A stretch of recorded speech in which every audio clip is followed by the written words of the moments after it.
NASA says its Voyager One probe, the most distant human-made object in the universe. We have ignition and we have liftoff.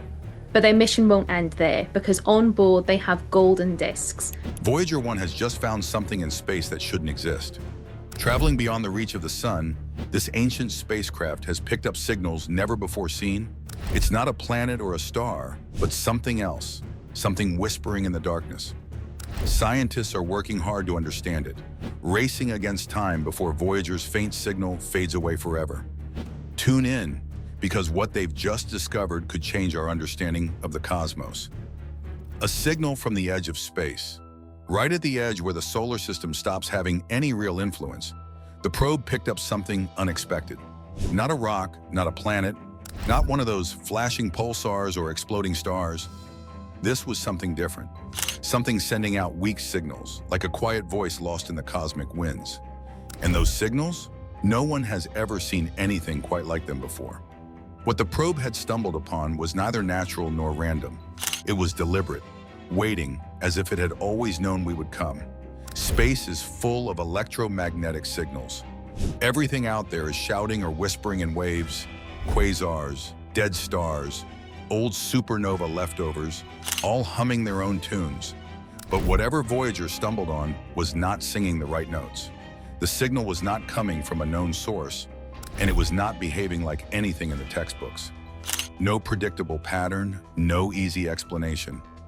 Just waves of energy moving in ways that should not make sense, almost like it was reacting to its surroundings. The most surprising part? The frequency of the waves is completely out of place. It does not fit the range of natural space noise, and it definitely does not look like radio waves from something familiar, which means this could be something entirely new. That has scientists scratching their heads. Could it be a kind of matter never before understood? Physics has long thrown around ideas about exotic matter that breaks all the rules, but no one has ever caught it in action. Maybe Voyager just did. Maybe this thing is a leftover from the earliest days of the universe, an ancient chunk from the Big Bang itself, floating around unseen until now. And then, of course, there is the other theory, the one that makes people sit up and listen. Could it be technology? A machine? Something built instead of born? The idea of alien technology hanging out in deep space sounds like science fiction, but there is no denying that whatever this is, it is bizarre. No natural events match it, and yet here it is, sending out signals like it wants to be found. The problem? Voyager is ridiculously far away, more than 14 billion miles from Earth, and every message takes more than 20 hours to get here. If scientists want to send new commands, they have to plan carefully, because by the time they get a response, almost 2 days have passed. And Voyager itself? It is old, built in the 1970s, with tools and computers that would not even keep up with a modern smartphone. It is amazing that it is still working at all. Even so, the mission is not stopping. Scientists are digging into the data, running simulations, testing ideas, trying to crack the mystery before Voyager drifts too far to be useful. The best they can do is look at the electromagnetic patterns and hope they reveal a clue about what this thing is, where it came from, and why it is just hanging out in the middle of nowhere. Voyager found something, but it was only the beginning. What else is out there? The discovery has also reignited interest in what is out there between the stars. People think of space as empty, just dark stretches between the bright dots of planets and suns. But what if it is not? What if there is more out there than ever imagined? The object Voyager found might be just the beginning, one small hint that deep space is not as barren as once thought. There is even a chance this thing is from another galaxy. If so, it would be one of the first direct encounters with something from beyond the Milky Way. Scientists barely understand what is between galaxies, those vast gaps of almost nothing stretching between the great swirling star clusters. If this object came from there, it could be holding secrets never even thought to ask. Voyager is the only one out there, alone in the quiet dark, its instruments barely holding on, sending whispers of something strange. It has entered interstellar space, a place where human technology has never ventured before, and yet it has stumbled upon something that should not be there. This part of space is where the solar wind meets the true vacuum, a borderland few understand. Yet here there is something sending out waves of energy, something that reacts in ways that break all expectations. The readings show bursts of energy fluctuating unpredictably. Normal celestial objects emit steady patterns. Pulsars tick like precise clocks. Quasars beam with unmatched brightness. Even black holes scream with radiation before swallowing light. But this object, it pulses irregularly, almost deliberately, with no clear source of fuel, no visible structure, no clear explanation for why it should exist at all. Could it be an echo from an ancient civilization? A probe lost for thousands or even millions of years, finally picked up by humanity's most distant explorer? Some scientists have floated the idea, though without proof it remains speculation. Others believe it might be an unknown natural phenomenon, something that has existed out in the deep cold of space for longer than Earth itself. The further Voyager travels, the weaker its voice becomes. The instruments are old, running on power sources designed for a mission that was never supposed to last this long. Engineers have fought to keep it alive, coaxing every last bit of energy from its systems. The radio transmitter, the heartbeat of the mission, still manages to send its precious data home, though each year the signal weakens. Soon there will come a day when Voyager falls silent, drifting forever into the abyss, carrying with it the unanswered questions of whatever it just found. For now, scientists pore over the data, searching for clues. They compare it to everything recorded before, running models, testing theories, trying to make sense of something that refuses to fit into the known laws of physics. The electromagnetic waves do not behave the way they should. There is no natural explanation that lines up perfectly. This could be a new type of matter, something not yet accounted for in the models that explain how the universe works. There is also the possibility that this is some remnant of a cosmic event beyond understanding. A ripple left over from the birth of a black hole, a fragment from a collision between two dead stars, or maybe a trace of an energy source never before encountered. If this object turns out to be something created by the universe itself, it would force a rethinking of what is truly out there beyond the reach of telescopes. Nothing made sense. This changed everything. Rethinking the cosmos. This object could hold clues about things that right now are just giant question marks, like dark matter, dark energy, and how space-time actually works on a tiny, tiny level. Those are not just fancy science words. They are huge mysteries that have been stumping scientists forever. But if this object can actually be seen, measured, and analyzed, those guesses might start becoming real answers. And it is not just about the material itself. If this thing is made of particles people have never seen before, or if it behaves in ways that completely break the current understanding of gravity and electromagnetism, then people are looking at a serious shakeup across multiple scientific fields. Particle physics, astronomy, energy research, all of it could change. And who knows, maybe this even leads to the next big leap in energy sources. Imagine if someone figured out how to harness something totally new from space. That could flip the entire energy game on its head. This is not just about science, though. There is also a huge philosophical angle. Because whenever something new and unexplainable is found in space, people start wondering about the big questions. Are humans alone? Could this object somehow be tied to alien life? Now, there is no solid proof of that, but the fact that people even have to ask makes the whole situation even more bizarre. If this object turns out to be artificial, if it shows signs of being built by something, then people are in for the biggest reality check ever. That would mean someone else somewhere had the technology and knowledge to make something this strange and just left it floating out there. Think about what that would mean. If other civilizations exist, how far ahead are they? What kind of technology do they have? Did they leave other things out there? The whole idea that humans might just stumble upon an alien artifact in deep space feels like something out of fiction, but now it is starting to seem more possible. And even if people set aside the alien theory, this thing still throws a wrench into what was once believed. People barely understand the space around them, and Voyager One, this old, lonely probe, is still making discoveries that change everything. That just proves how little is actually known about what is floating around between the stars. If there is one object out there that breaks the rules, there could be more. This also raises another problem. If humans ever want to become a spacefaring species, they have to be ready for the unknown. Right now, there is difficulty in keeping a single tiny probe running billions of miles away. If people ever want to send humans out there, there needs to be technology that can handle the unexpected. Who knows what else is waiting in the darkness between the stars? There is barely any information, and already people are facing something that challenges the entire understanding of the universe. There is also another mind-blowing idea. What if this object is not a planet, a star, or an alien artifact? What if it is something entirely different, something never even considered? Maybe it is a type of existence that does not fit into the neat little categories of life and non-life. Scientists have toyed with the idea that life could exist in ways so alien that it would not even be recognizable. This object could be the proof they have been looking for. Maybe there are creatures out there that do not need water or air, but thrive in deep space. Maybe physics works differently for them. The fact that this thing exists at all means people should be rethinking what is possible. And then there is Voyager One itself. That old spacecraft was built in the 1970s, and it is still out there making discoveries. But it will not last forever. Eventually, it is going to go silent.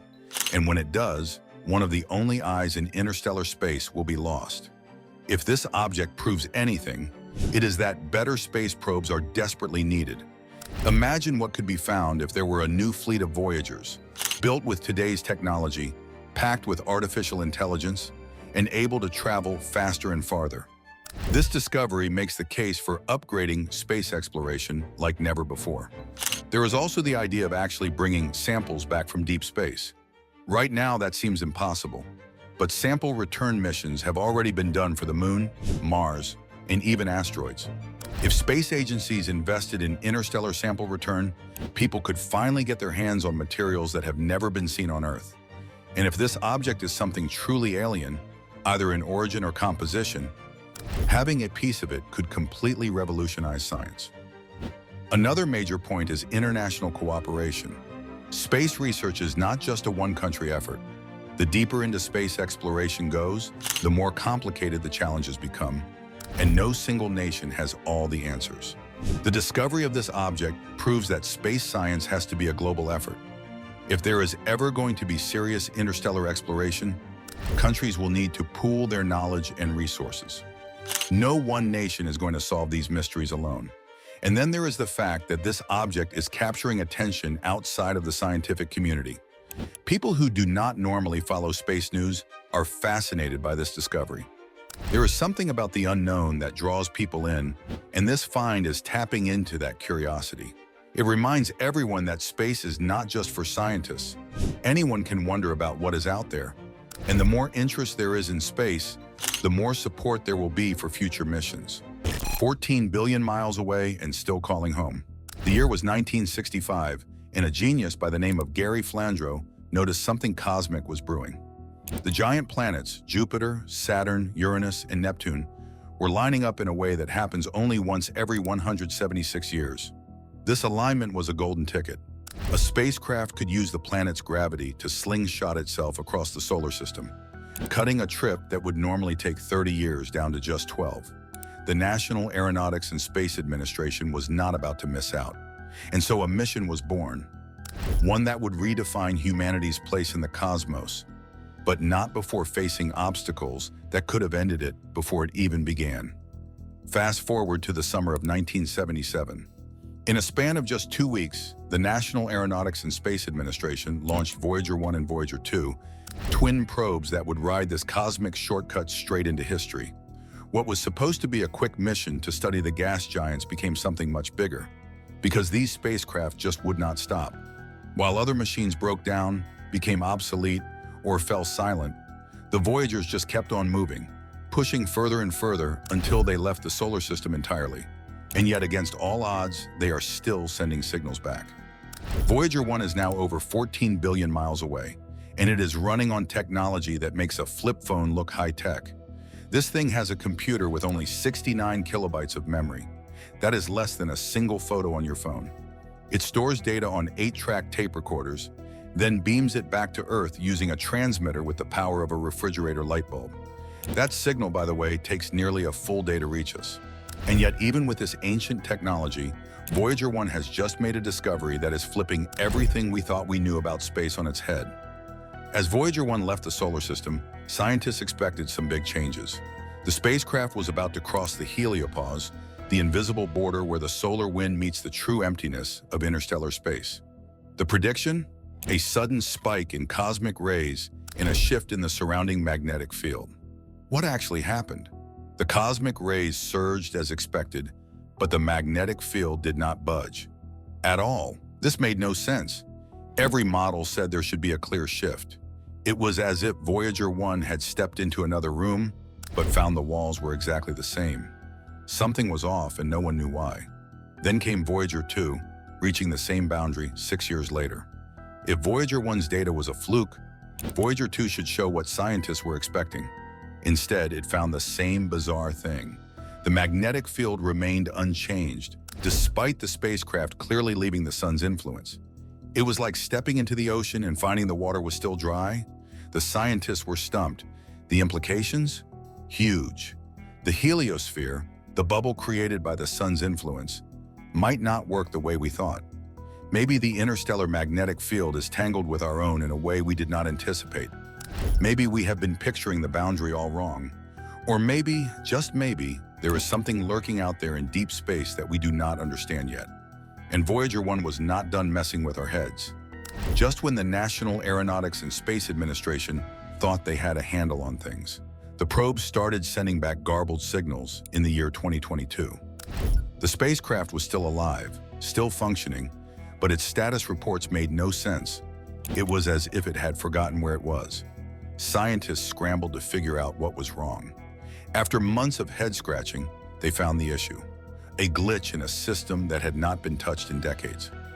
Voyager 1 was still moving forward, but its ability to communicate was slipping. This is the reality of working with a machine that has been in space longer than most people on Earth have been alive. Power is another ticking clock. Voyager 1 and Voyager 2 run on nuclear batteries that lose about 4 watts a year.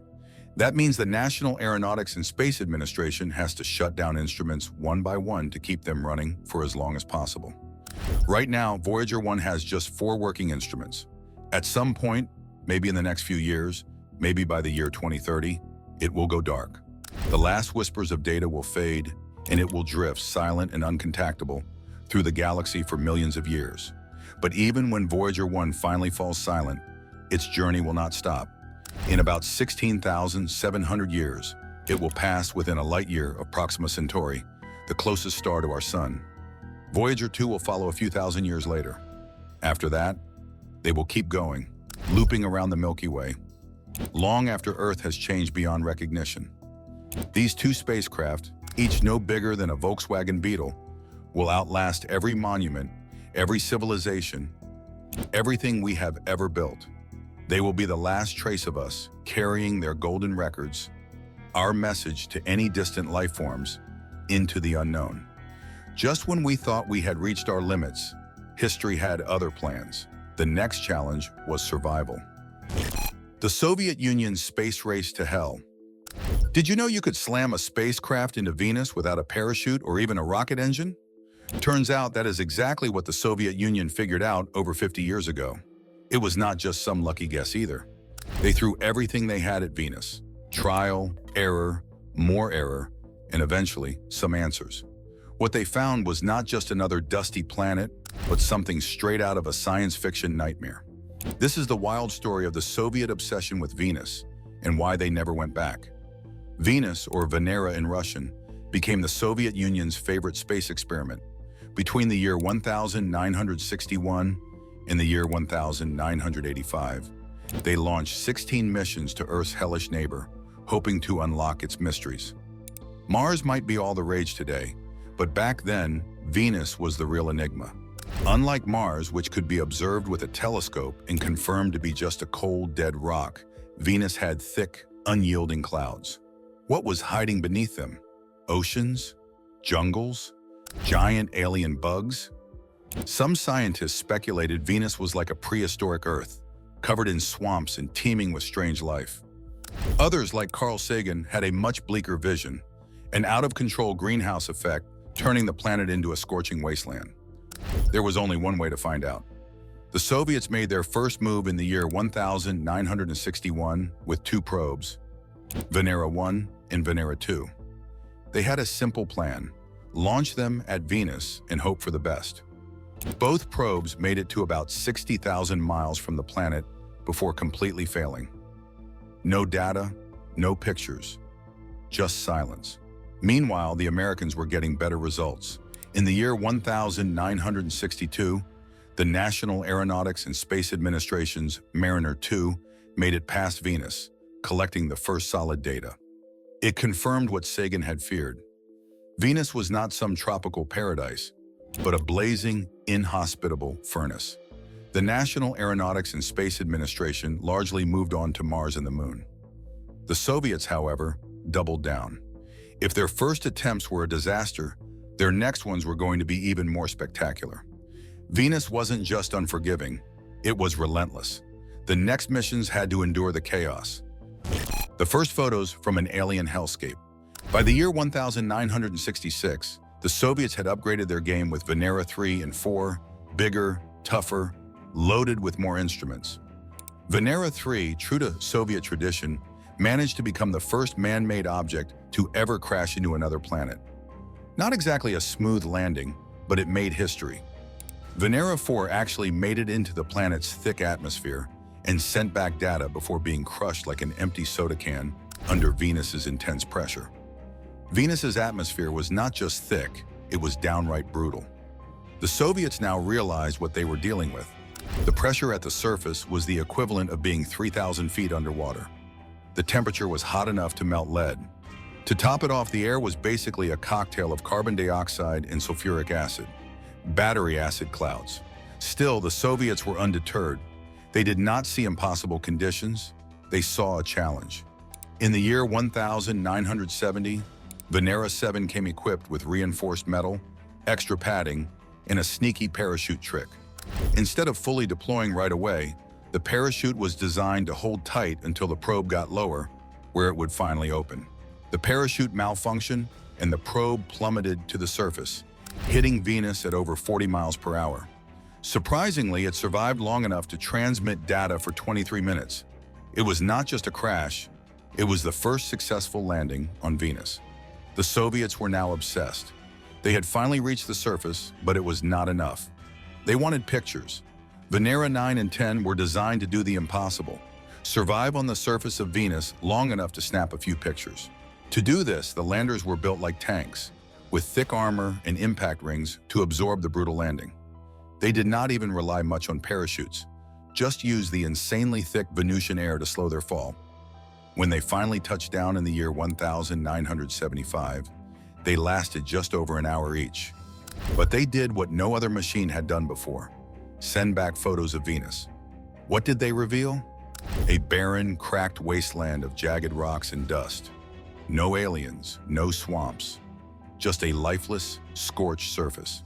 The Soviet missions kept getting better. By the year 1981, Venera 13 not only took the first color photos, but also recorded sound from Venus. The planet sounded like mostly wind, but still, hearing the howling of an alien world was eerie. The lander also carried a drill, scooping up soil and analyzing it. The results showed volcanic rock, confirming that Venus was geologically active at some point. Venera 14 followed with more pictures and data, but by now it was clear. Venus was not just deadly, it was a machine killer. The longest any lander lasted was about 2 hours. The extreme heat fried electronics, the crushing pressure warped metal, and the acidic atmosphere ate away at everything. The Soviets were masters of tough engineering, but even they could not design something that could last on Venus.